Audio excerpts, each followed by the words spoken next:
Happy. Wait, I gotta adjust this here. We gotta adjust this. There we go. That's better. That's not so bright. Yeah, how we doing, everybody? Welcome to Tuesday Night TerrorVision. I'm your host, Michael Audrey Myers. I know, you didn't think I'd sound like this, but surprisingly, I sound quite a bit like Etep, and I'm sitting in his chair. He's around here somewhere. You saw us in the video together earlier. It's good to be back. Welcome, Trina. Thank you. Thank you for having me. This is awesome. And yeah, it's great to be here. Happy October, my favorite month ever. And welcome, Draven, first time being on the show. Yeah, it's good to be here. I'm looking forward to talking about this movie. I was pleasantly surprised. Yeah, it was a good movie. I'm happy to be here in Etep's stay. It's a busy month for me. I had to make an appearance, though. He was reviewing Raw, and I stopped in there, and then I was like, I'll do the show for you tonight. I've got a lot of killing to do this month, so why not take time out and talk about a movie? You know what's funny is if I take this off and just put my glasses on, I'll look like a fucking Muslim inmate.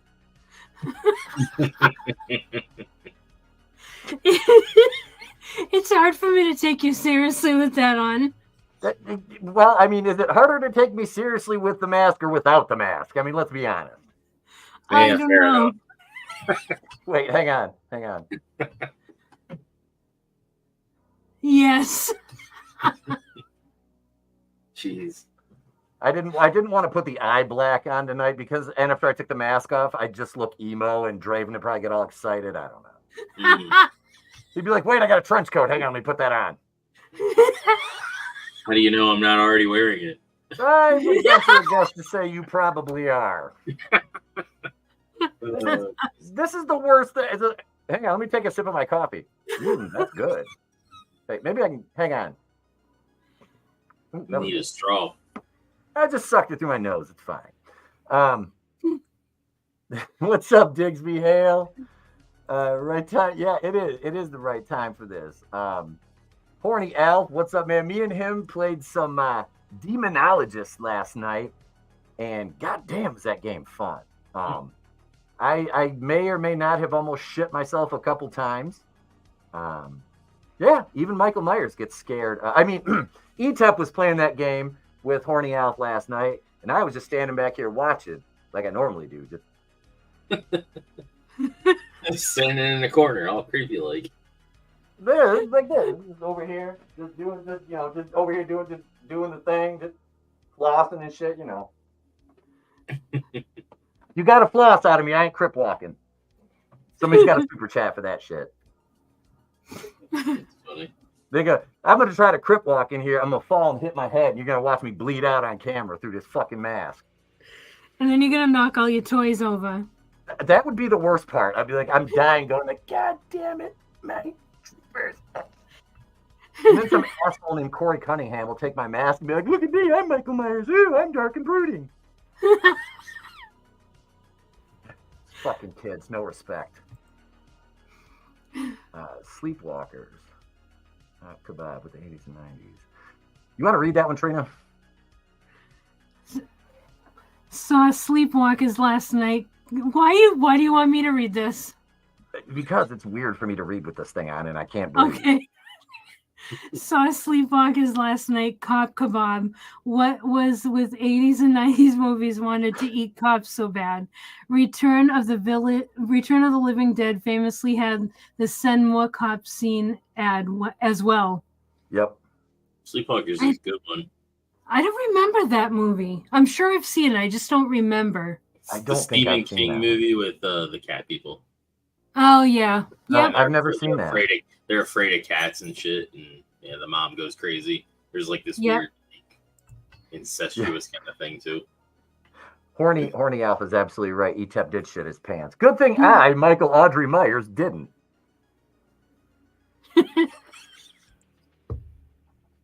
Okay, where did your middle name come from? Audrey Hepburn. Oh, okay. Okay, I can dig that. Yeah. You know, Digsby, should I wear this on Thursday over on World Class? Let me know. Should I show up as Michael Myers or Jason Voorhees? I can show up as Yoda. I mean, there's a lot of shit I can do. Hang on a second. I got to take this thing off. I'm going full. Which one was it? It was Tom Morga that went unmasked in was it Halloween 4? Was it 4 or 5? No, 5. 5. Was it Morga? I think it was 5. I just did the review on this. Yeah, it was Morga that took his mask off. Okay.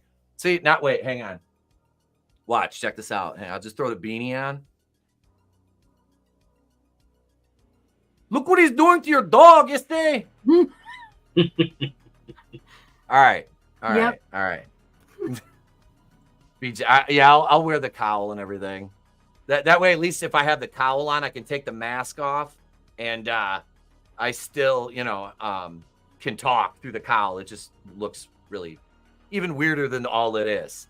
So, yeah, we reviewed a movie, or we watched a movie, and we are going to Jesus, that's way too bright.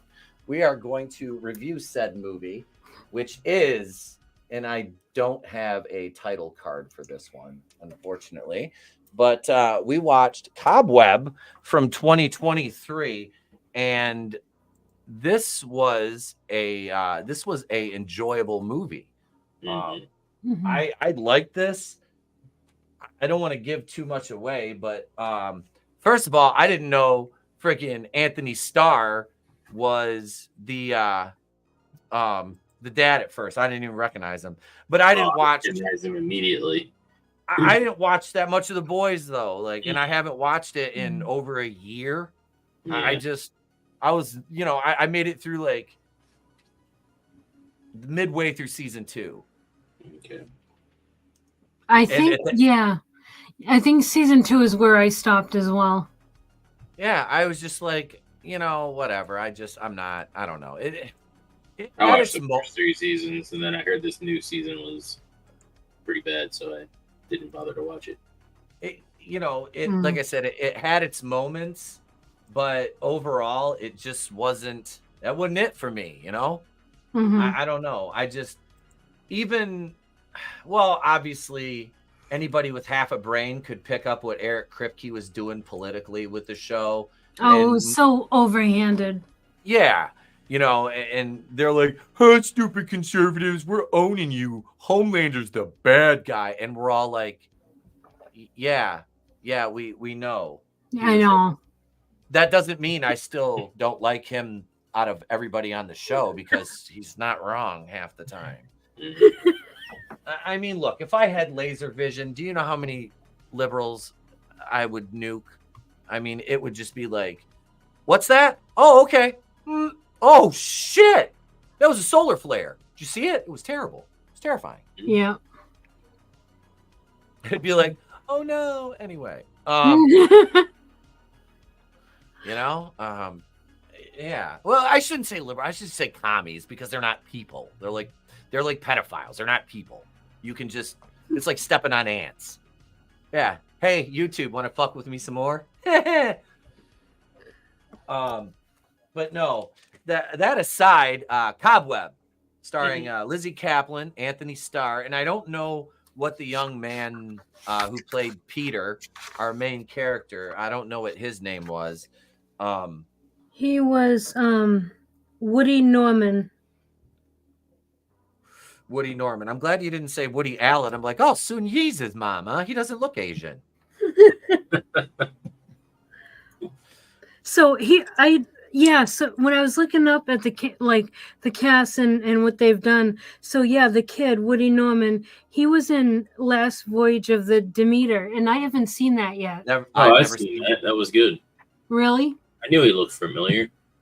Well, there you go. I enjoyed that movie. Yeah, it was good. I know you would, but I enjoyed it.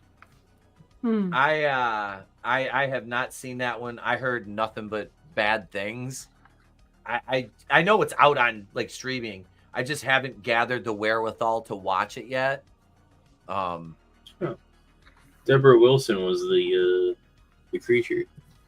Yep, she was the voice of old Sarah. Yeah. And then like a few of these names I didn't recognize. Miss Divine, Cleopatra Coleman, I didn't recognize her. I recognize her. She looked familiar. I'm not sure what else she's done though. I'd never. Oh, The Last Man on Earth. Maybe that's why I recognize her. I used to watch that. I watched like a season of that. I don't remember her from that. I don't. Not at all, honestly. I was pretty current with it, and then I just stopped watching. Huh. So I had originally thought that this was a Hulu, just like a Hulu movie, but this actually had a theatrical. This was Lionsgate Films, and this actually had a limited theatrical release on July 21st of last year. And I guess it pulled in $8.5 million. What was the budget? That I couldn't find. Oh shit. Huh. What up, good stuff? Hail, good to see you. Manliness and motivation, good to see you. Hey everybody. No, I didn't realize this got a theatrical release. Yeah, I just learned that today. Yeah. Huh. The mom is also in Now You See Me and 2, and she's gonna be in 1. And she's also in The Interview and Cloverfield. Yep, Cloverfield. The original Cloverfield? Mm-hmm. Yep. My best friend from high school, like outside of the guy that was the best man at my wedding, because I still talk to this, my buddy Jason. We're like boys. Like he lives about 2 minutes from me. This is my man. Like he took me to see that movie back in like 2000. He goes, hey, it was like 2007, I think, when that came out. Hey, we're gonna go see a movie. All right, what are we gonna go see? Oh, you don't want to be on camera? No. All right. That piece of cake delivered. Fat. I won't mention the fact that she made apple cake and forgot to put the apples in it. Figure that one out. I bet it's still good though. Oh, it is. It's fine. Her fucking baking is tremendous. I mean, it was funny because we got all these. We picked all these apples out of my dad's like boxes of apples, and we make all kinds of stuff with like applesauce, apple juice, stuff like that. But so she made this cake, and there's the thing of apples still in the fridge. We go up to bed to watch this movie the other night, and she lays down. She says to me, "You know what I forgot to do to the apple cake?" I'm like, "What?" She goes, "I didn't put the fucking apples in it." I'm like, I have. So you just basically Carol from The Walking Dead and went and found walnuts and called it an apple cake? Okay, all right, we're good with that. let's see. Hang on, let me take a bite.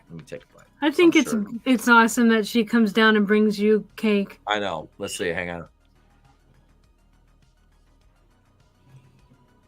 So it's like cinnamon. It's like cinnamon cake. There's walnuts on it and a little bit of sugar. Oh, that's good. Got some coffee and cake here with my movie review. I'm old as fuck. All right. I know. It's past my bedtime. Where's my coffee and cake, young man? I was supposed to be at Country Kitchen Buffet 5 hours ago. I've got to get up at 3 a.m. for no reason. Yes. Yep. That's my dad. What the hell? The fucking older you get, it's like, I'm going to get up at 3 a.m. Motherfucker, why? You trying to catch the fucking, the Farmer's Almanac report? I'm like, why are you up? It just happens. It's happening to me. Like I'm just waking up early for absolutely no reason. Yeah. It's like, sorry, listen, your sorghum is going to be fine. I promise. The crop will be fine. You don't need to get up at 3 a.m. and get out there and stare at it and just be like,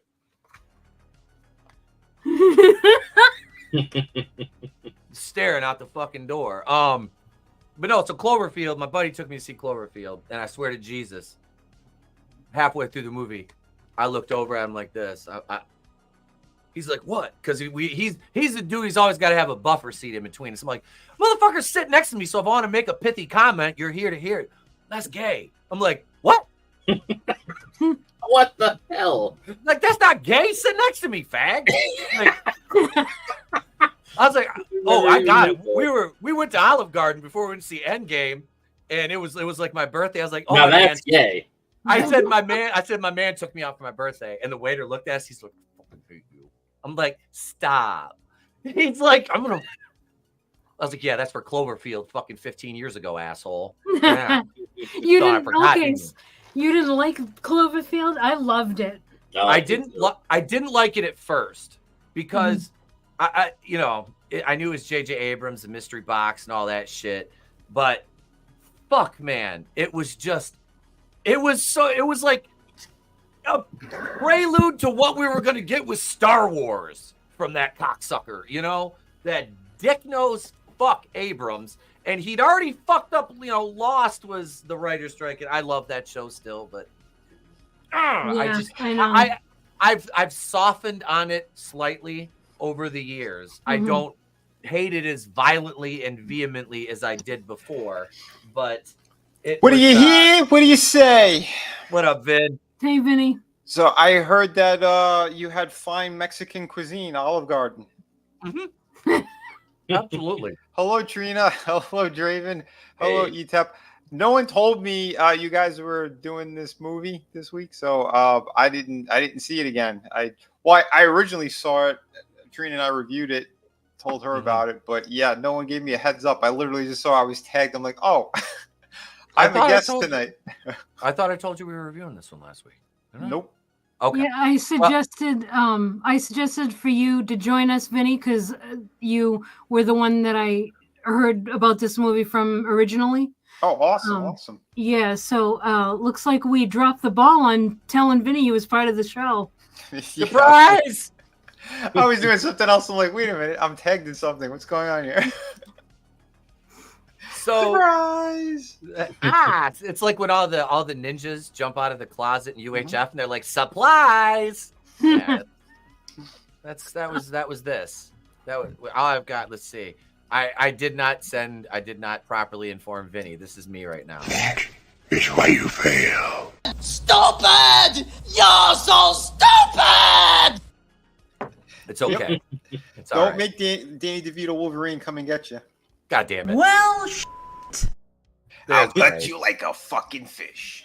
I actually used the Grace Randolph in my wrestling review today. There you go, Trina. Oh, God damn it, Trina. Already? How did you do that? Has there been a show so far where you haven't mentioned wrestling? I know how to stop it. Every time he mentions it on a horror stream, he needs to pay you $50. Jesus. My Hebrew senses just tingled. My ass puckered. Yeah. Even saying the word, he's gonna fail every time he mentions the channel name. So I'm just gonna have to call us WWH from now on. We'll just call the show with horror. That's right. Welcome to Tuesday TerrorVision on with horror. That sounds dirty. With horror. When is it not? I mean, he went to the Olive Garden with his boyfriend. Yeah. That Mexican cuisine. Cheap cocksucker made me tip too.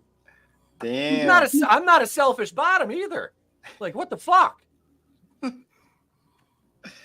Nothing? Okay. Self-deprecating gay jokes aren't it? All right. Okay.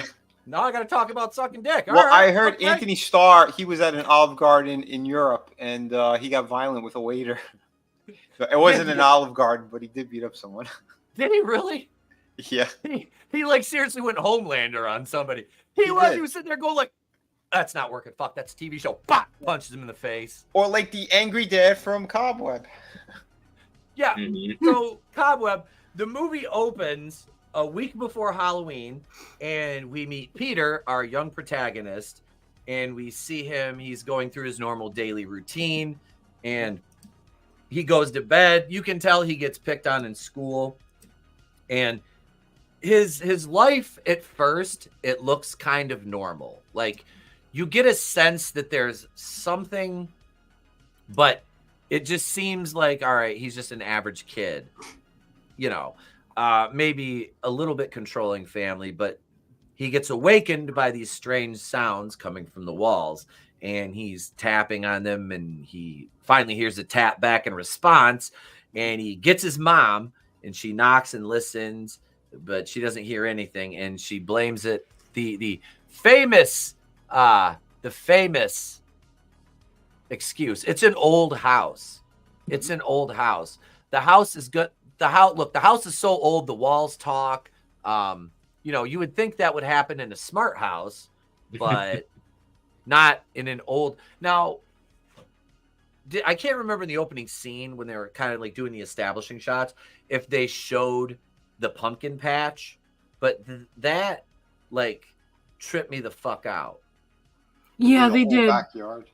Yeah. The backyard, like that was. I'm like, so they clearly live like in a like neighborhood. It's not like a rural area. Yeah. Mhm. And their entire backyard is like this decaying pumpkin patch, and their house is run down as fucking all get out on the outside. Like it looks dilapidated.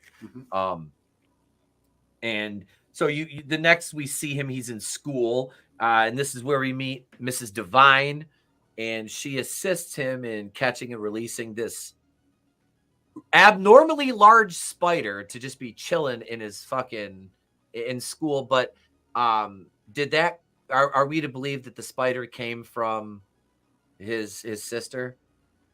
And I don't know. I think he's just happenstance.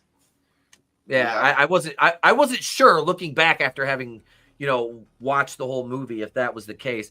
But so I was like, man, they're catching and releasing. I gotta fucking squash that nasty bastard. Same. Like I hate spiders. I fucking hate them. Well, you could just squash that when you need a gun or a knife. Yeah, it's huge. Yeah, that was. I've actually shot a spider with a pellet gun before. That's how big this fucking thing was. And then I set it on fire as it lay there dying. I promise there's absolutely nothing wrong with me. I dropped a 30-pound weight on a spider once. Yeah, see, thank you. There's no such thing as overkill when it comes to that demon spawn. There really isn't. No. Dude, like my pontoon, all right? When I pulled it out of the water, I parked it in the driveway for like 2 weeks. Within 6 hours, the spiders were like, freedom! And they all like charged to my boat and just started making fucking webs everywhere. I had some fucking like quarter to 50-cent piece size ones on there, which like when I used to shrink wrap boats, it's always fun because when you're wrapping the plastic over it and heating it up with the torch, they all come like down from out under there, and you can just take your torch and just fry them. Yeah, fuck those spiders. So he stays in for recess instead of going outside and getting bullied. Because the kids are playing. Yep. Yeah.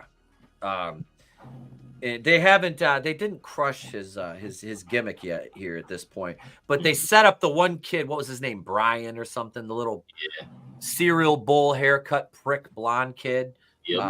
To be the bully in this. So they're home at dinner, and we have this odd moment where he says he wants to go trick or treating, and the mom and dad tell him that he can't go trick-or-treating because a young girl from their neighborhood was abducted years ago. And his dad tells him the noise in his walls are rats. It's rats. Yeah. And this is completely safe with having a child in the house. They just fucking lay rat poison out on the floor. They're just like, fuck it, here we go. Just throw some rat poison out. Yeah, they mentioned it smells like cinnamon. Yep. They make a point to say that it smells like cinnamon, and that'll come back up later on. So the dad says sometimes you have to take measures to protect your family. And this is obviously very allegorical from Anthony Starr here. And the teacher, Miss Divine, shows up at his house because when he stayed in for recess, was he drawing he was drawing the picture when he's in for recess. All the kids had to do like a drawing, like a scary drawing, because it's getting close to Halloween. And he draws himself in a black room with one window, him in his bed, and it just says, help me. And before that, though, he was in his room and heard the knocking or whatever. He got all freaked out again. And so when that happened, I thought this was like it was all like he was like schizophrenic, or it was all in his like head. Like That's what I was thinking kinda, too when I first saw it. they kind of like set it up to where you're like, well, is he actually hearing or seeing these things? I think the slow roll was really good. Yeah, me too. Yeah. Yeah. They had a great build-up for it. Because I remember I found this kind of on accident, and when I told Trina about it, I'm like, this was surprisingly good. I didn't think I would like it as much as I ended up liking it, and like I don't know, I gave it like a 9 out of 10 or something. Yeah, Trina's like, I ran out and bought this on Blu-ray. Yep, loved it.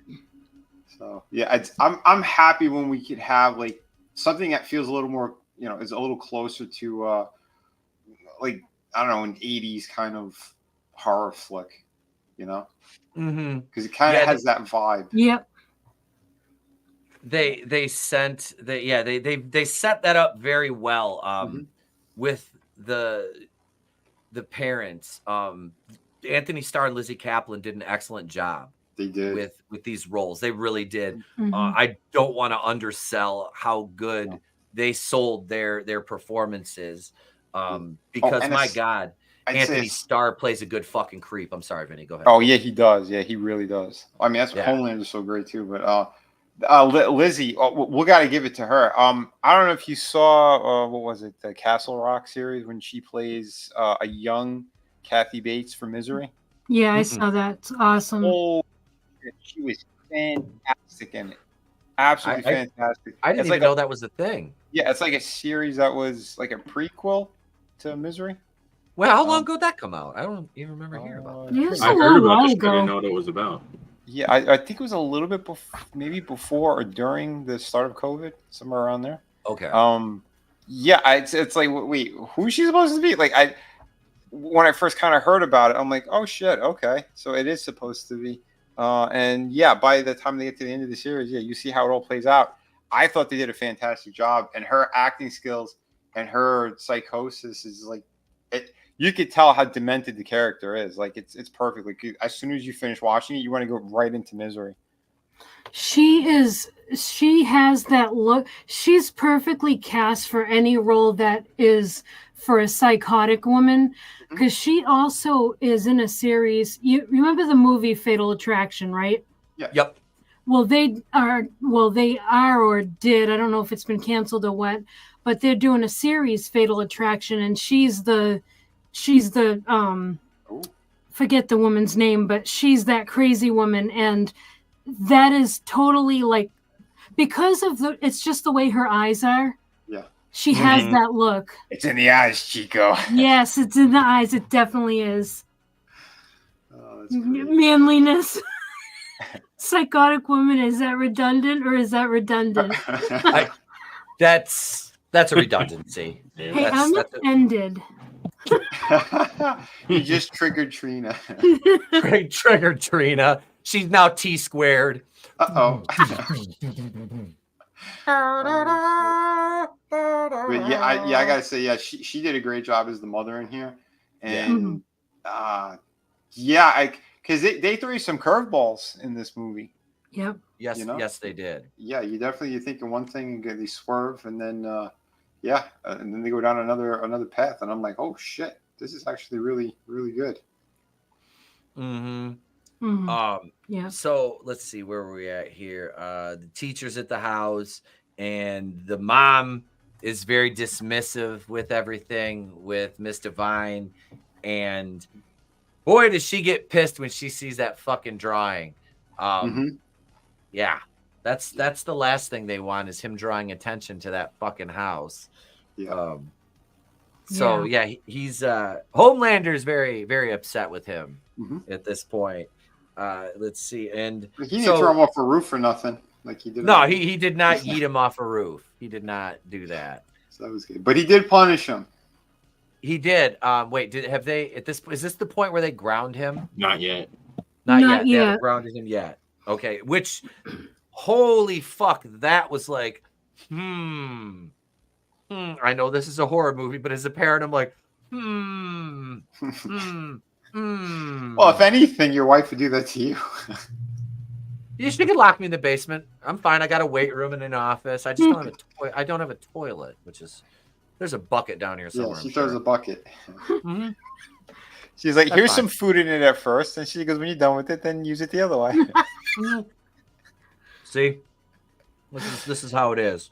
Like, this is how use the hose, wash it out. This is that voice. Exactly. This is how we get treated at with horror. Oh, shit. Pete, wash out the bucket. It washes out the bucket, or else it gets the hose again. Why does she sound like she's roid raging? Because she found his stash. She's like, "Oh, you're gonna go wrestle again, huh?" She's been wearing like baggy sweats and hoodies and like secretly like juicing for 6 months. She's wearing wife beaters around the house. She's like Meg. She's like, so you like those muscle mommies, right? And she's pops your head between her legs. He's like, my marriage just improved. Yeah, exponentially. You know, things got interesting finally. And after 15 years, he's gonna buy her one of those muscle suits that they have for Halloween and give it to his wife, and that's what they're gonna role play tonight. I get irritated from the plastic on. I mean, never mind. I cut my. Never mind. Really uncomfortable. Oh, shit. Jesus Christ. This is, folks, with horror. We were getting into. All right, so the kid was going to be punished. Well, what was the main thing? Because again, it's been a minute since I've seen it. What did he get the big punishment for? I thought it was throwing the kid down the steps. Oh yeah. We haven't got there yet. Oh, okay. We haven't got there yet because he goes to bed that night, and the voice tells Peter to push back after being consistently bullied. So this is where this is fucking gangster because he's like stalking this kid, like creeping through the fucking hallway. He like hears her voice too while he's like at school too. So it's like that's what like made me lead to believe too that like it's all in his head because it's like, well, how is he hearing? Like, you know, and the parents were just fucking fed up with him being a little shit, you know, and Wait, he was hearing the voice at school? I don't remember that. We hear the voice as the audience, and it seems like so the way they did it in the movie, it seems like he's hearing her. So you know how he only hears her voice at night through the wall? Right. So that day at school, like he had been pushed down, and then that night she's telling him, "You got to push back. You know, you got to stand up for yourself," and all this. Oh. It was a continue. Like he was kind of like we're hearing the rest of the conversation while he's at school. Okay, all right. So they started it the night before. So he wasn't hearing her at school. No, we were hearing it as the audience while he was at school. Yeah, it was the way they filmed it, they made it look like he's hearing it, like he has a voice in his head. So I think they were they wanted us to think that he has like schizophrenia or something. Yeah. They did a good job with kind of doing that. Yeah, they set that up nice. So yeah, he stalks this kid, fucking pushes his punk ass down the stairs, and he's just laying there with his leg broke, and it just reminded me. Yeah, he's hopping out with 2 broken legs, trying to walk it off. Fuck you too, bitch. Call the cops. I'm gonna kill you and them loud ass motherfucking barking dogs. Yeah, that's called karma. Right? There's a little Eminem for you. But no, he fucking, I was like, I don't blame him. They fucking knocked him down, stomped the shit out of his fucking pumpkin he made. Like, that was his jack-o'-lantern. Kind of like, I think that was what was the pumpkin's name? Hector. Hector, yes. Yeah, the pumpkin was like, it was Hector from Fast and the Furious. It was that one Mexican guy who always plays a side character and everything. Familia. That's what I heard when I was at Olive Garden. I'm like, I thought you guys spoke Italian here. All I heard was Spanish. I know. I was like, where the fuck is it at? Oh, here it is. Yeah. I went into Olive Garden and I was like, they were like, Nita. They're like, De nada. no. Mira, cabrón. They're like, pinche cuero. Do you want some more pasta? Hey, man, you want some of this rigatoni, man? This is good shit over here. Vato, come here, loco. What the fuck? This motherfucker, I asked for. Why is there cilantro and everything? Yeah, that's not quite how it works. So he fucking throws Brian's bitch ass down the stairs. He's laying there. That was like Jim Carrey getting shot in Ace Ventura 2. He's like, Yep. That was basically that scene. I was kind of like laughing. I'm like, yeah. I was rooting him on when he pushed him down. I'm like, that's how you do it. Yeah, because you could tell. What? You could tell that those group of kids had been bullying him for a long time. Mm-hmm. Oh yeah, that wasn't something new. Yeah, and that wasn't going to be the first kid either. You know, like those type of bullies, they'll continue doing it to others. So when he did it, I was cheering him on. I'm like, yeah, when he walks with a limp for the rest of his life, when his legs heal, he's going to remember not to bully people anymore. Mm-hmm.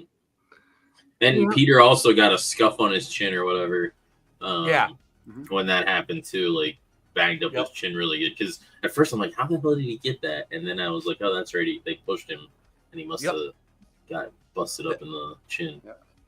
That's what the wife said. She's like, how? She goes, what the fuck is wrong with his chin?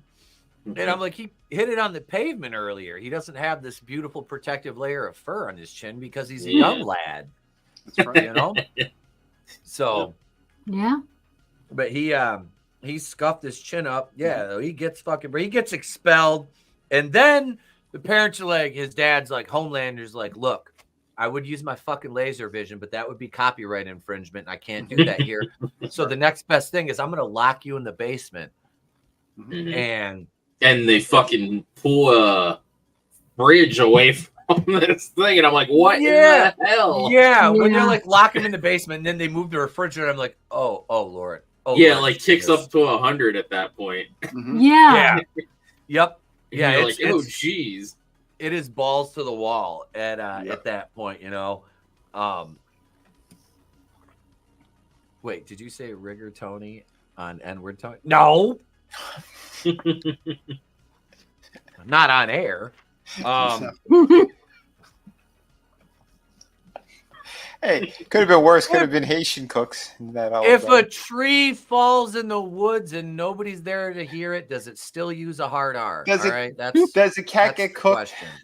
That's the question. I don't know. They wouldn't be hungry now with all them ports shut the fuck down. Right? I might be Haitian by next week. Who knows? Chasing big meats around the house with a fucking shake and bake pan. Right. That's what we're gonna have to do. We're gonna do a Biff from Back to the Future. It's like, when a tree falls in the forest, does the cat get cooked? Oh God! Sorry, I'm being retarded tonight. But, no, it's fine. It's fine. When they pushed the refrigerator in front, and didn't the teacher? Didn't she pop up too? Didn't she come? After he gets thrown in the basement for his punishment, she shows up unannounced to bring his last report card, or his last math test or whatever. Yep. At that point, did Anthony Starr? Did he have that cut hand? Yes, and she's like, "You're bleeding." And he's like, "Oh, I'm just doing some remodeling or whatever, loose nail. I'll be fine." He's like, "I'm just feeding the kids in their cages." I mean, I was gonna say. So at this point, are we supposed to assume that the reason that they live in like abject squalor is because they donate all their money to the DNC for Google Chrome? At this point, I was like, okay, that missing kid, like they stole the kid or whatever. Yeah, that's what I was thinking. Yeah, like that's okay. So the voice in the wall is the missing girl from the neighborhood. Yeah, that's what I thought too. So now, excuse me, wasn't there something that was found in the pumpkin patch? Yeah. We get there when he gets out of the basement. So Miss Divine is doing research on the neighborhood disappearance, and this is when she visits the house, and the mom, Lizzie Kaplan, tells Miss Divine that Peter's going to be homeschooled, and the parents, they kind of start to argue with her, and then you think she's going to basically fucking die because Anthony Starr plays, and I wrote, he plays such a great psycho. The mom comments, Peter was a miracle. And then there's the scene where she's leaving and the washer stops and she can hear him banging, and then it starts back up again. And I thought he was going to fucking bludgeon her with that hammer. Yeah. I was waiting for it. Yeah, especially because we know what type of actor that guy is. It's like, oh wow, all right. Is this about to go up into an 11 and a hate crime? What's going on? Right. You know, if they made American Psycho now, Anthony Starr could play that role. Oh, I thought they would get Gavin Newsom, but okay. Yeah. Well, Gavin Newsom wouldn't have to act. That's the thing. Yeah. Absolutely. I'm sure he's dropped a chainsaw down a spiral staircase at a hooker before. Yeah, I wouldn't be surprised. His wife slept with Weinstein. She also wrote her number or whatever on the math test, which will play a part later. Yeah, because the kid, doesn't he sneaks into the parents' bedroom to use the phone, the old school phone, yeah. Yep.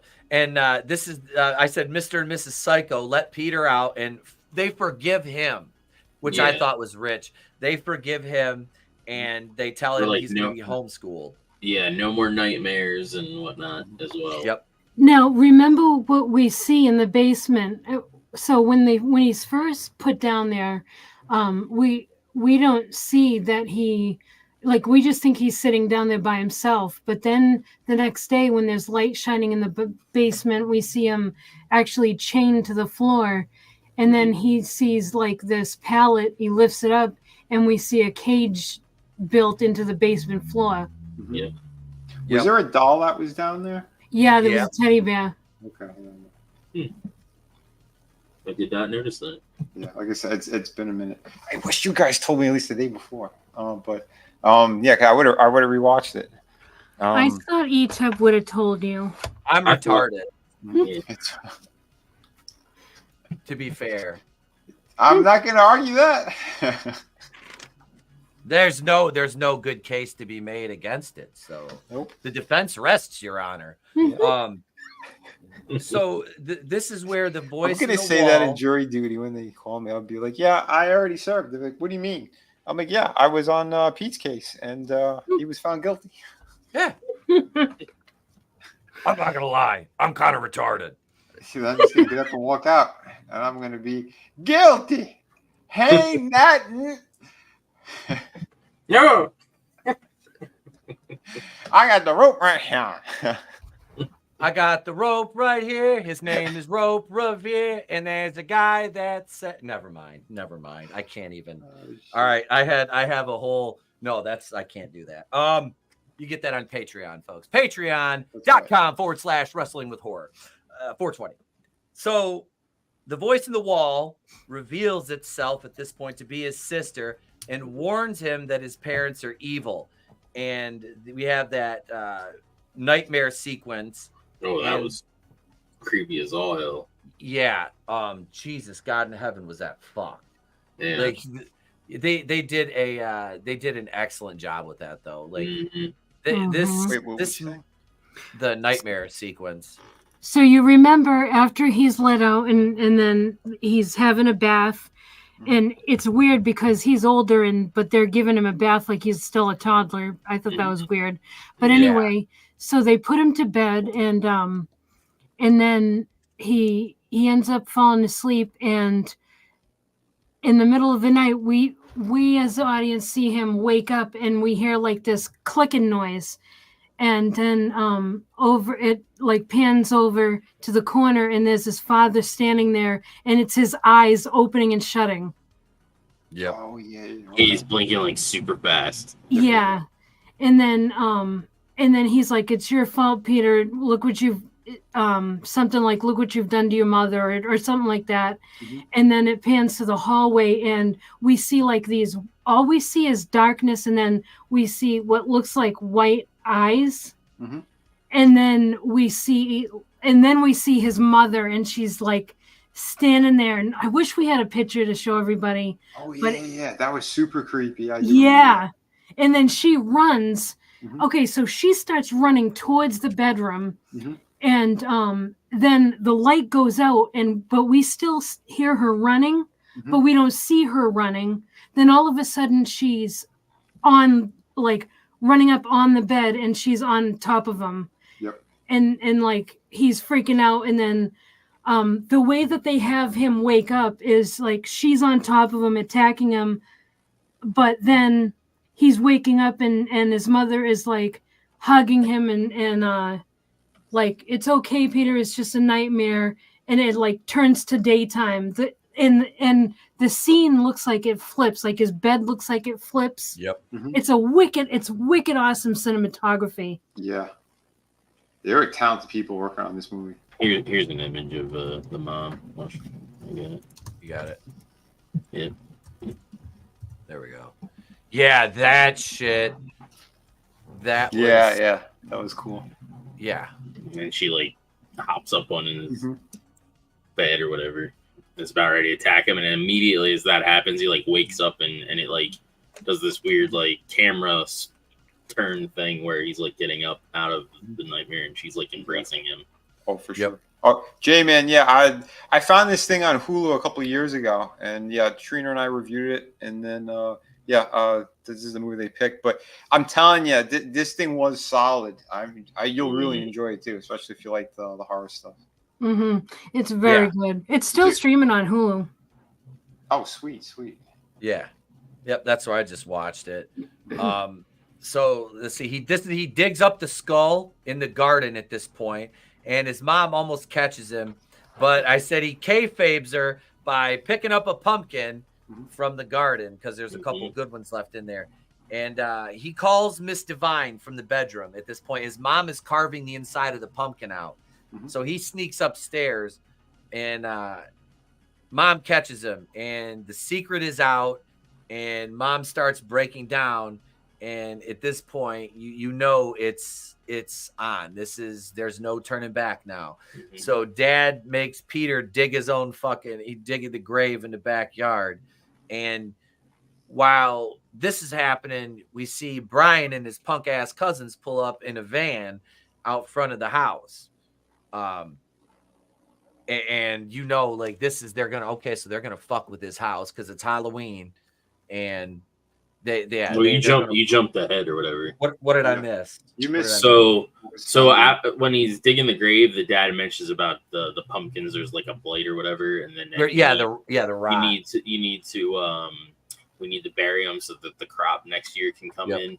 And when he gets the pumpkin, she's like slaving over the counter, like carving the thing, and like looks like she's freaking pissed that she's even got to do this. And then after that, that's when he calls the teacher or whatever, and he gets he was digging the grave because he got punished for that. He wasn't. And then he wasn't digging his own grave, though. No, that's what they want us to think. Yeah, sort of. Yeah. The father is like, we need to get rid of. It's like black rot or something like that, and we got to bury the rotten pumpkins to make sure they don't affect the good pumpkins, so that hopefully next year a good crop will. And like the as the audience, we're sitting there. I think they want us to think we got to get rid of the bad kids so that we can, you know what I mean? Like, and I think that's what Peter's thinking in his head too. Yeah. Because meanwhile, his sister has been manipulating him this whole time, like saying, they're going to put you in the wall. And, she told him all about how that they're going to kill me and they're going to put you in the wall. At what point does she reveal that she is his sister? It was a couple scenes ago.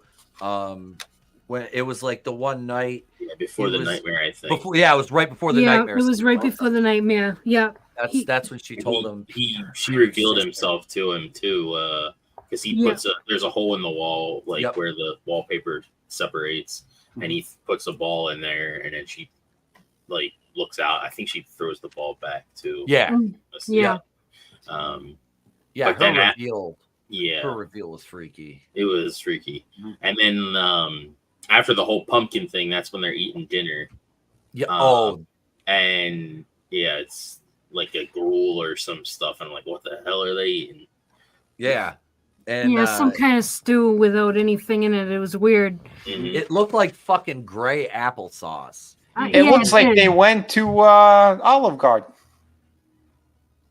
I thought it was like some mushroom thing. Like they like you know how when you like grind up or mushrooms and stuff to put on the beef Wellingtons. Yeah. Like it looked like a soup like of that. Yeah.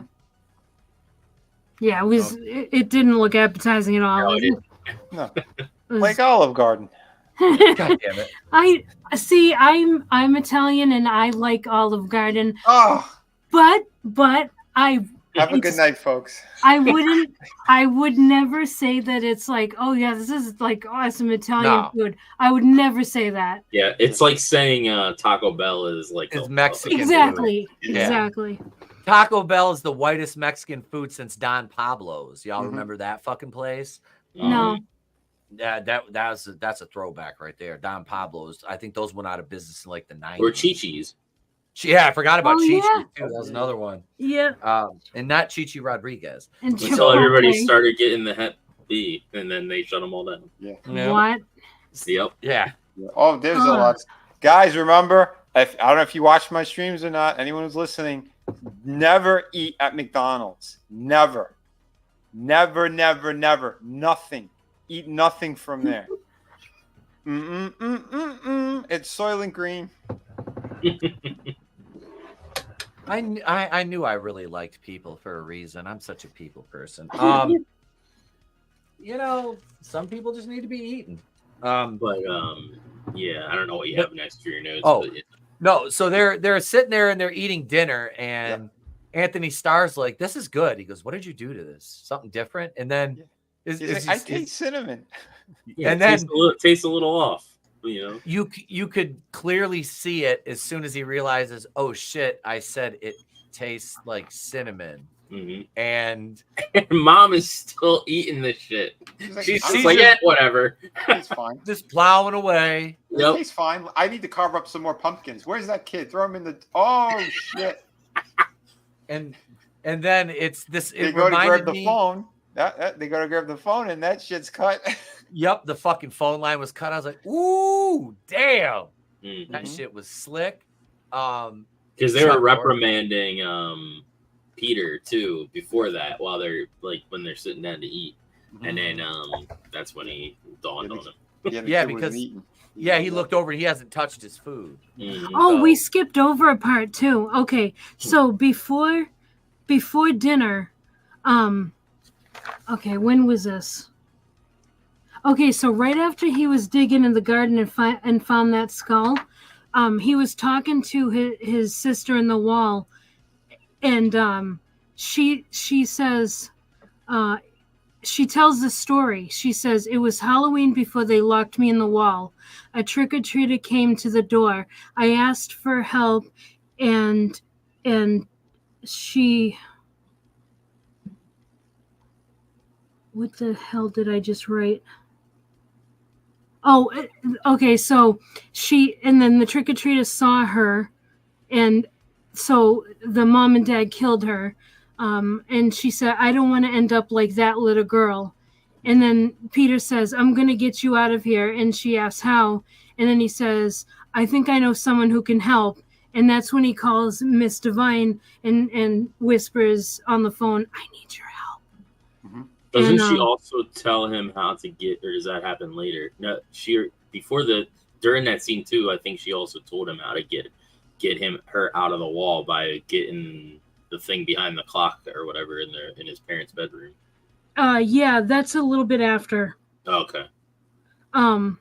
Yeah, and then so Miss Divine calls back. Well, he discovers his mom standing there, so he hangs up.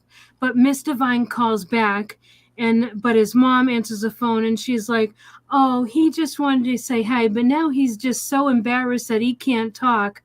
And Peter's like standing there, he's like terrified. So he goes to his room and she follows him and she discovers the hole in the wall.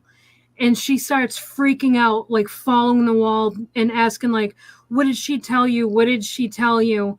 And it's making her look crazy. Yep. And then the clock starts chiming and she says, it doesn't matter. Whatever happens now, it'll be your fault. Just wait until your father gets home. And then she closes herself in her bedroom. Mm-hmm. Yeah. Did he spot her moving the clock yet at that point? Yeah, right? I think he did. Yeah, because like she brought a tray of food up there or something. Have a good night, J-Man. Thanks for stopping Night, by. J-Man. Yeah, have a good night. Yeah, she did. She brought the food up there, so I think he did see her moving that. Yeah, for what I'm trying to remember. Yeah, I can't remember that either now. Yeah, because the sister's manipulating him a lot. Yeah, big time. And kind of leading him into a bad way and really making the parents out to be like the psychos that possibly killed the girl, locked her away, all that kind of thing. So, because that night at bedtime, the girl says through the wall, I heard them. They know they're going to kill us. You have to do something. So Peter like quietly goes towards the stairs and kind of spies on his parents and sees them talking, and he catches his father say, clean house, that's all there is to it. We can't keep finding temporary solutions. And then they kind of look towards the stairs and Peter runs to his bedroom and pretends to be asleep, and the father goes up to the bedroom and says, I know you're awake.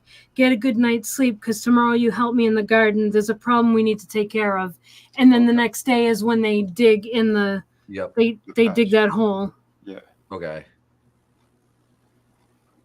So when he lets her out, this the parents are already gone at this point, aren't? Yeah, because the rat poisoning and the rat poisoning. Dad leans over the table and just starts vomiting from the thing, and then the mom, not too long after that, she like is chasing after him and she just starts convulsing and then basically starts vomiting everywhere.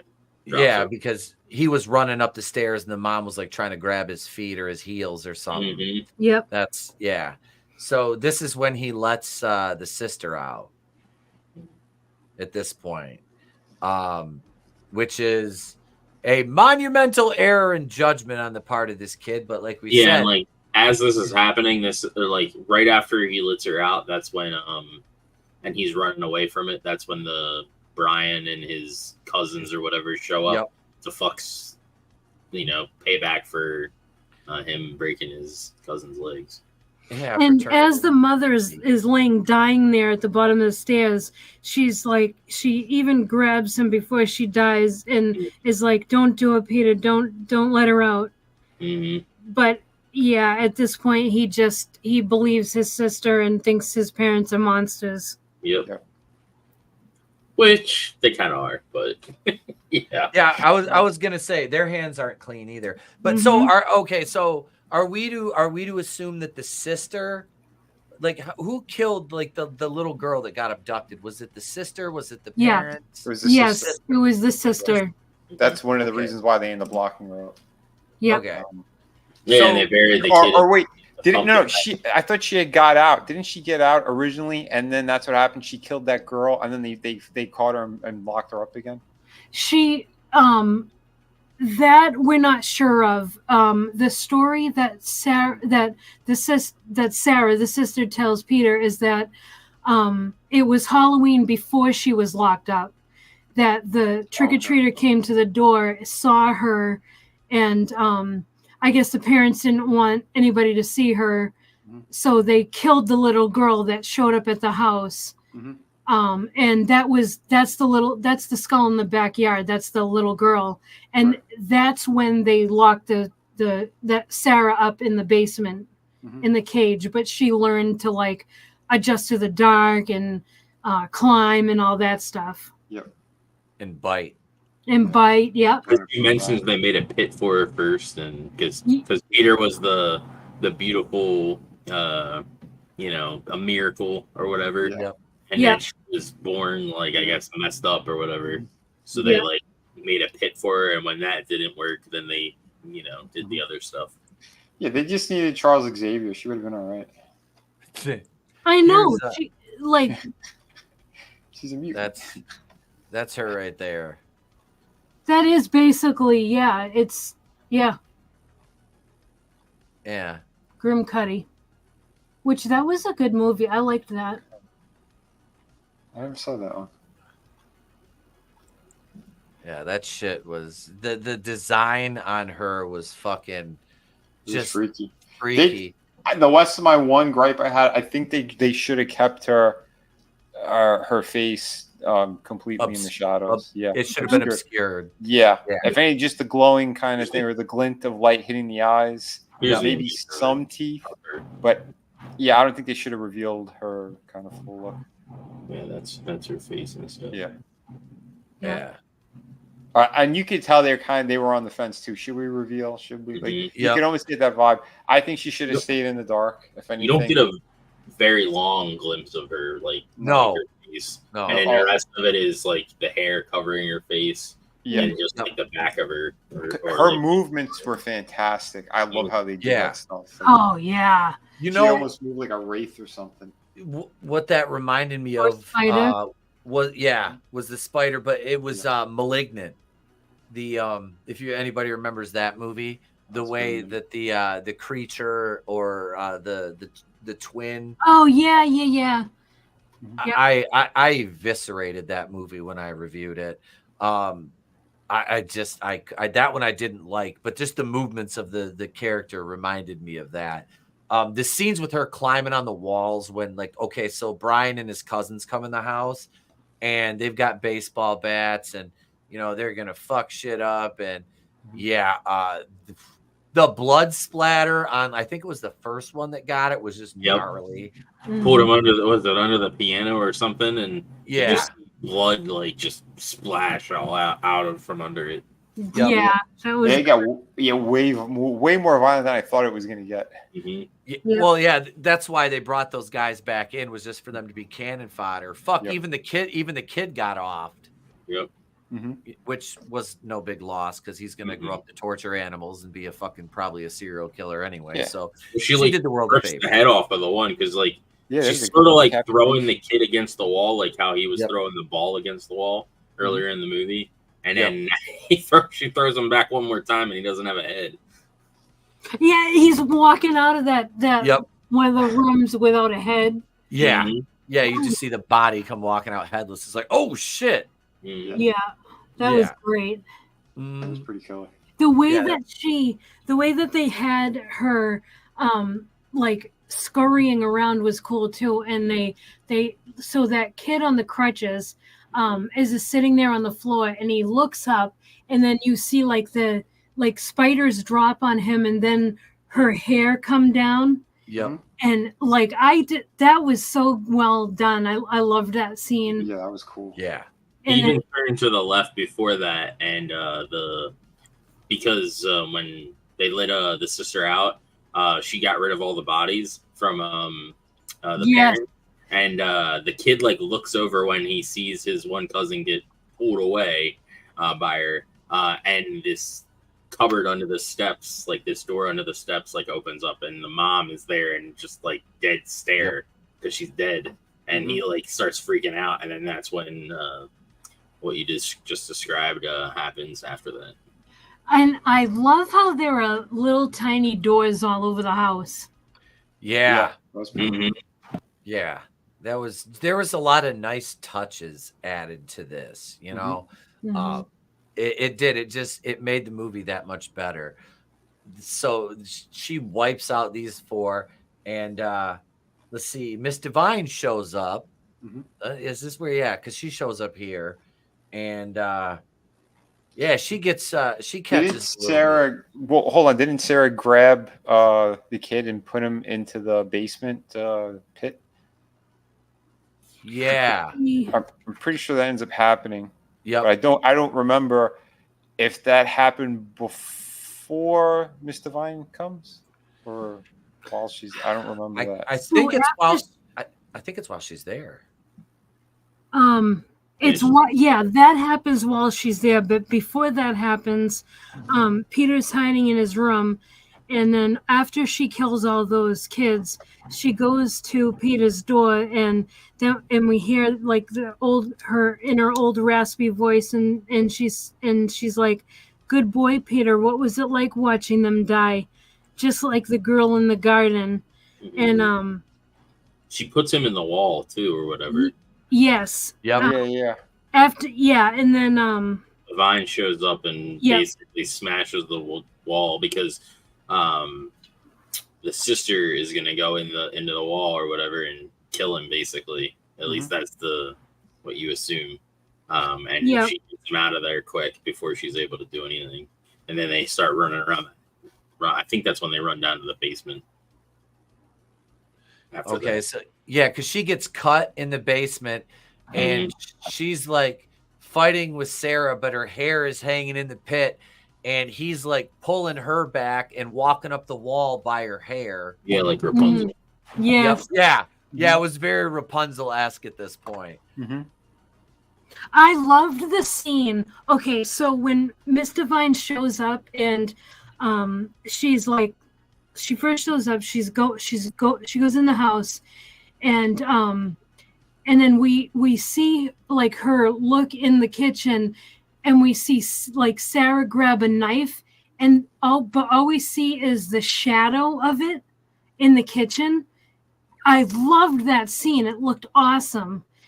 And then it like we hear the knife go shing, and then she quickly goes off, and then then like she, and then Miss Divine is like trying to follow her. She's like trying to, well, she's hearing Peter, and then she also sees like this Sarah's hair like go around the corner, and she starts following it, and then Miss Divine scratches her leg and makes her fall, and she starts crawling towards the door. Wait, was she crawling in my skin? He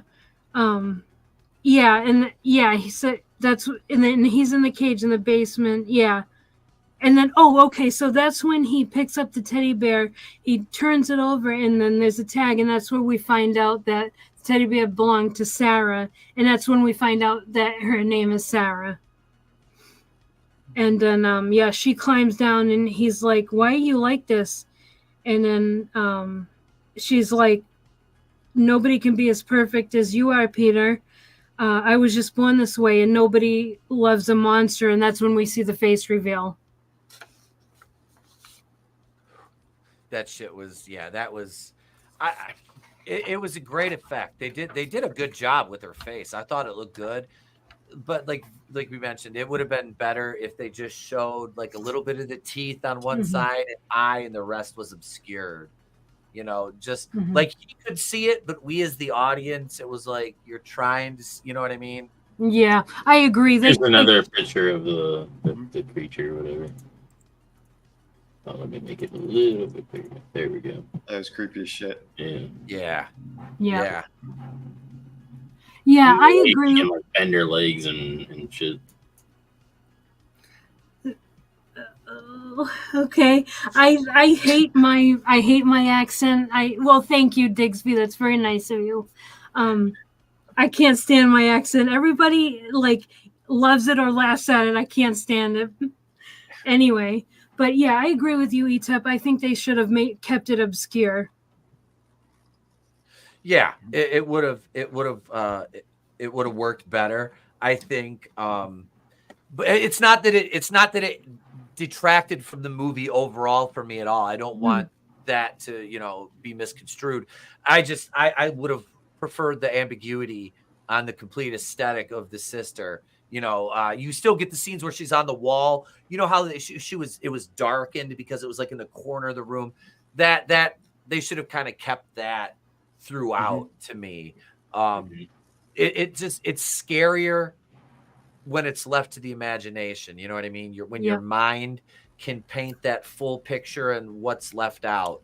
Absolutely. And that is like a cornerstone of horror. You know, when it's like Jason being unmasked, you know, it's not that it's bad per se, but it's just like with the mask or with the bag, it's because there's no expression. Yep. You know, all you see is eyes or an eye, which is fucking terrifying because there's no way to really discern anything from that, you know, as far as because if you just did the eyes and the smile, it's a bit more of like the Cheshire Cat. Yeah. Right? Yes. You know, and it's something so dark about it and how she's manipulating him throughout the entire movie. Like it adds so much more until you actually see the reveal. So it's like you got more mystery. Is it more of a supernatural thing? Is it more of, you know, that's the only gripe I had. And it was kind of minor too, considering like everything that the movie was, because the buildup was so good. The cinematography, the pacing, the acting, like, everything's there. This is a very solid movie. That's why I had a very high score on this one. Yeah, same. Yep. So they lock her down in the fucking gimmick. She's locked down there. Yep. And she tells him that no matter what, you're always going to be reminded of me, you know. No matter where you go, you're going to be like, well, am I there or whatever? Yeah. Every shadow, Yeah. She says, do you really think this is going to keep me down here? Every night when you lie in bed, you'll wonder if you locked the door or saw a shadow move. Every creak, every groan, every tap on the wall. We're family, Peter. I will always be with you, always. And then it ends. Yeah. And that creepy change of the voice, too, was so good. Yeah. I did like that. It went from, like Trina said, from very young and almost sweet to that raspy, you know, Patty and Selma, like, I've been smoking 97 packs of fucking Monarchs a day. Yeah. Like, Homer, I'm going to ruin your life. Homer. Yeah. The director, speaking of the ending, but the director basically said that, you know, because I guess they asked about sequel, and he's like, this was supposed to be a once and done thing. But if they do a sequel, it would probably end up delving into like a prequel-esque kind of thing. Oh, so like good. Explain like how the daughter ended up getting in the wall and do all that stuff, I'd assume. Yeah, exactly. But nothing is like set in stone. It's just kind of like if they want to make sure that the story's right and whatnot. So I'd be good with a prequel to this. Yeah. I would be good with this. Well, I was going to say too, because especially how this thing ends is. Yep. That's. I mean, yeah, you could do a sequel, but honestly, while you've got Anthony Starr and Lizzie Kaplan, because this was probably made, it came out in 2023, so it's probably made 2021, I would say, or earlier. Maybe the start of 2022, I think. Okay, so because these type of movies, they're not as. It's not like a Marvel movie or some shit like. Yeah, it doesn't take that much time in post. Yeah. So they churn this thing out in probably a year. You Anthony Starr and Lizzie Kaplan haven't aged that much. For a prequel, you could still use them. Obviously, if you do a sequel, they're gone, so you don't have that to worry about. But if you're going to do a prequel, I would strike now while the iron's relatively still hot. Yeah. Because this is a good movie. I really like this. Being it was a 2023 movie, I was a bit apprehensive at first, and that's just because. But we've had some hits that have come out recently, like Late Night for the Devil, Late Night with the Devil. I got to see that one. I want to see that Late Night with the Devil. That fucking movie's amazing. Because I like that. David Dastmalchian. The comic book with McFarlane. Yeah, he's a Samurai versus Knights or something, or Knights versus Samurai. I heard about that actually. All right, he's good. But this movie. I was so excited when I saw it. That's why, I know Trina was like into the horror stuff. I'm like, you want to review this with me? Because this is good. Yeah. Because when you find a hidden gem like that, like you want to tell your friends about it. You want to be like, yeah, more people need to see this. Get eyes on this thing. Yes. You know? Yep. Yes, that is definitely one of those movies. So it's time to it's time to score this thing. And I will start with we'll start with Trina.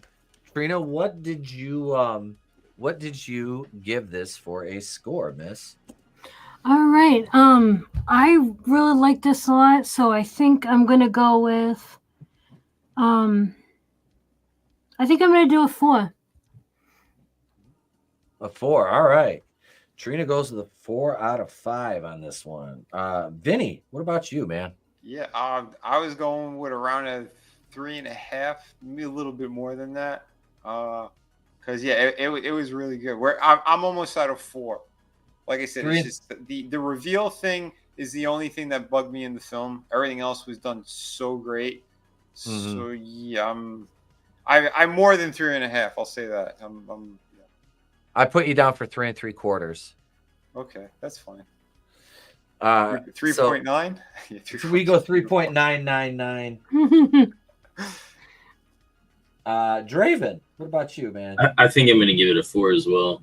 And then for the box office, it never got on domestic box office. It's only an international, so it made $7,711,600. Okay, because it's one of the films too that got hurt by the COVID stuff. Yeah, I think we were just getting out of the lockdown stuff. People were just starting to get into stuff, so that's why I went to streaming so quickly. I bet this was shot on like $1 million budget, though. That's honestly, what I'm looking to see what the budget is now. Yeah, it had to be small. 35 million budget.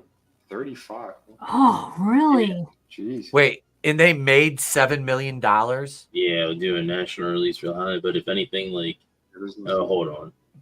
They lost 13 million is what I'm seeing for budget. Sorry. So they lost $6 million. Yep. Okay. Well, but here's the thing: if for streaming, because they calculate that differently, and that we didn't have the drop off yet from those stores with Blu-rays and DVDs. We were just it was just starting. They were starting to take stuff out of stores, so they still had a window where they could have pulled in some money. So I don't know. There's no way to find out on that regard. They don't really track that. Yeah, that's tough with the movies. Apparently, it was filmed in Bulgaria. Yep, I heard this was filmed overseas. I wasn't sure where, but I heard it was filmed overseas. Okay. Bulgaria, that's a new one. Yeah, because of the pandemic or whatever. That's I gave this a solid 3.5 out of 5. Okay. It's not really any real dig at the movie. Mm-hmm. It's just that's where I feel this one landed. I enjoyed the hell out of it. I'd watch it again. It's a 3.5 out of 5 for me. Like I said, nothing again. Yeah. This was a really good movie. Do your wife watch the whole thing with you? Yeah, she really liked it. Okay, that's cool. Yeah, what's her score? Where did she give it? I don't know. She's it's after 10. She's in bed now. I can't even text her and ask her. She'd probably come in somewhere around where I was. Okay. But it was she, like I said, she enjoyed it. We were kind of, like I said, we'd pause it a couple, times and talk about, okay, so this and that. But yeah, it was a good movie. Like I said, I was glad. This was a good recommendation. Hell yeah. This was a good one. But so that is our review of Cobweb. I gotta do this though, because I got this beautiful logo designed by Vinny, and I want to show this stuff off. And we got new merch on the Teespring store. Get your Wrestling with Horror merchandise at Wrestling with Horror on Teespring. We have coffee cups, stickers, hoodies, t-shirts, new Wakui in order merch, and still that classic place to be reviews, Etep and mini Etep hoodie. All available on our merch store on Teespring. That is teespring.com/wrestling with horror. Use promo code ORDER to get 10% off for the next 30 days. Once again, that's teespring.com/wrestling with horror. Promo code EARLY to get your 10% discount on some great Wrestling with Horror merchandise. I got to re-record that. I heard my dog barking in the background. Nat wanted to be. She wanted to be featured. I had to move her bed back in here. She was pissed, so I moved her bed. I moved her bed back in the office. She went to the groomer today. Got her hair did, nails did. So yeah, she's so she's not dropping small fur balls the size of smaller dogs all over the house anymore. But yeah, so I should have one of the shirts tomorrow being delivered. So I'll show that tomorrow night, because tomorrow night at 8:15 Eastern, right here on the channel, we are watching the 2007 anthology horror, which I've never seen all the way through in its entirety, Trick or Treat. So if you want to join us for that, tomorrow we'll be here on YouTube and X at 8:15. Yeah, I've never seen that all the way through. I've seen the lion's share of I think the very last story was the one with the old man. I think it's Brian Cox from Super Troopers. Yep. And was he with the prosthetic nose? Yeah, that's a good one, because you get the little pumpkin dude in this. He's like that's this movie has kind of like gained a cult following over the last 17 years since this came out. It was very good. Yeah, I love this. I love that movie. Yeah, I think Trina recommended this one on one of the watches, and I don't even remember much of it except the sack boy guy. Sam, I guess is his name. Yeah. Sawane. Is that how you say it properly? Sawane. It's not Sam Hain. It's Sawane or something like that. Samhain, yeah. His name is. He's just called Sam. Yep. Yeah. Who was it? Because I remember seeing I think it was like Joe Blow Horror did a review of that a while ago, and I caught that, and I'm like, man, that'd be a fun one to watch during Halloween. So I had that written down. So that'll be our first. Movie watch live during the season here. You guys got to check out. I did the Halloween 5 making of today. That dropped publicly. The raw reviews out there.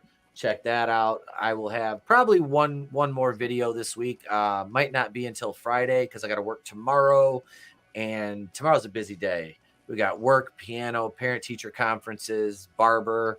So it's going to be a busy fucking day tomorrow, but we'll be back here in time for the show at Wrestling with Horror headquarters. And I just realized I have to make an intro for that. But I hope you guys enjoyed the opening to the show tonight, the Halloween 4 intro. That was a fun one to remix. I really like playing with those. We did Halloween 3 last night on Nitro.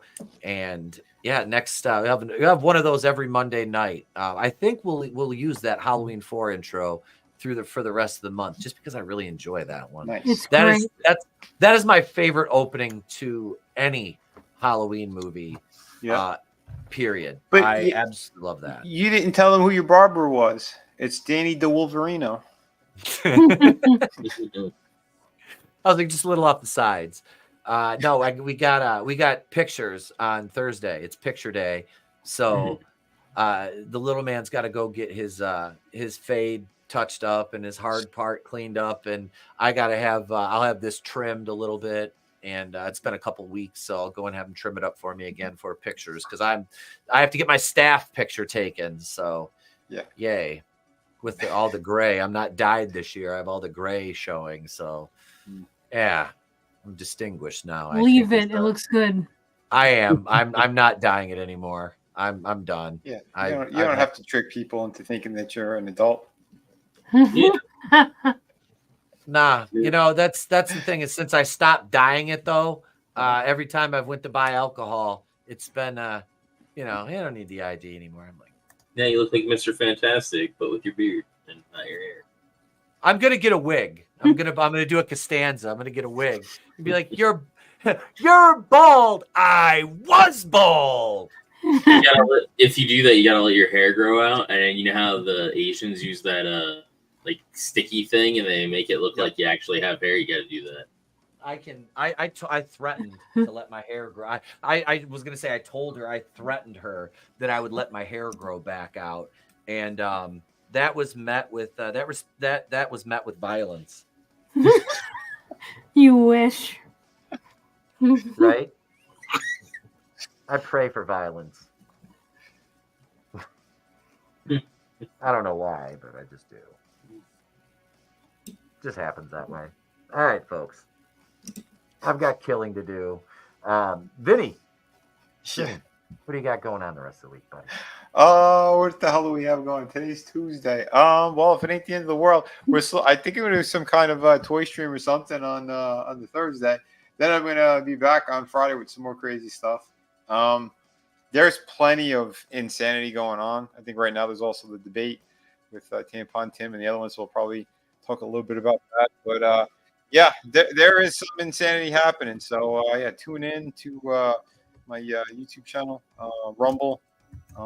I got to see how all that stuff works too, because I don't know if we're continuing or how many days we got left yet for the StreamYard thing again. Yeah, I still need to talk to Tommy. I don't know what's going on, but if I'm stuck on YouTube, then we might have to be a little more PG. But don't worry though, because we got some really cool stuff happening too. All the books have been fulfilled except for Adam, because Adam wants other stuff and I need to talk to him. So, but yeah, all the books have been shipped. So the art I got mine today. Oh, awesome, brother. Hell yeah. And I believe the printer is fixing their corrections they have to make, because half my shipment was damaged. But everything that got sent out, though, those were all perfect books. There was not a crease. They're amazing. So don't worry, everyone who backed it, you guys are going to be getting it. And like I said, I delivered like 2 months before I said I would.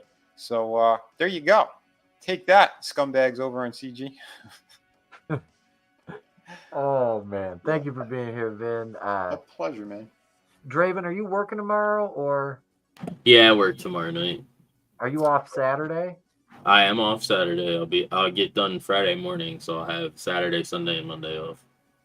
All right, because we will be, like I said, tomorrow we got the Trick or Treat stream at 8:15, and I forgot to mention Thursday night. I'll be again for the next 2 weeks over on this small channel. You guys probably haven't heard of it, but World Class Bullshitters. I am the pinch shitter over there, and I'll be shitting in on this Thursday night at 8:35, and next Thursday, October 10th at 8:35. Join us as we take a dump on the world of pop culture with the World Class Bullshitters. Saturday night this week, be right back here at probably around 7 o'clock. I think that's the actual start time for the pay-per-view. We will be watching WWE's Bad Blood. I swear, I hope the pay-per-view is better than the show last night, because, yeah, if you haven't seen the review yet, folks, boy, do I go hard in the paint on that bullshit. So, yeah, that's it. I didn't say the W word, folks. I've saved myself some money. Again, thank you very much for joining us here on Tuesday Night TerrorVision on With Horror. I am your host, Etep. My co-host, that's Mrs. Co-host, you, Trina, Draven, and Vinnie, our panel. Everybody in the chat, all our channel members, Kazooians, Harvey Wakuian producers, Brainbusters. Rhymes with nestling. That's right. Thank you so much, everybody, for being here. We appreciate you guys to no end. Without you, we're just a bunch of weirdos yelling into the shit abyss, and sometimes the shit abyss yells back. So thank you for your time. Olive Garden? That too. The essay is in the Olive Garden kitchen. Tussling would also work as well, you know. Every day I'm hustling. Not hustling, tussling with a T. Well, I said hustling, okay? Okay? That's right. Is that okay with you, Draven? Yes, Michael Myers. You need the Wolverino. He approves.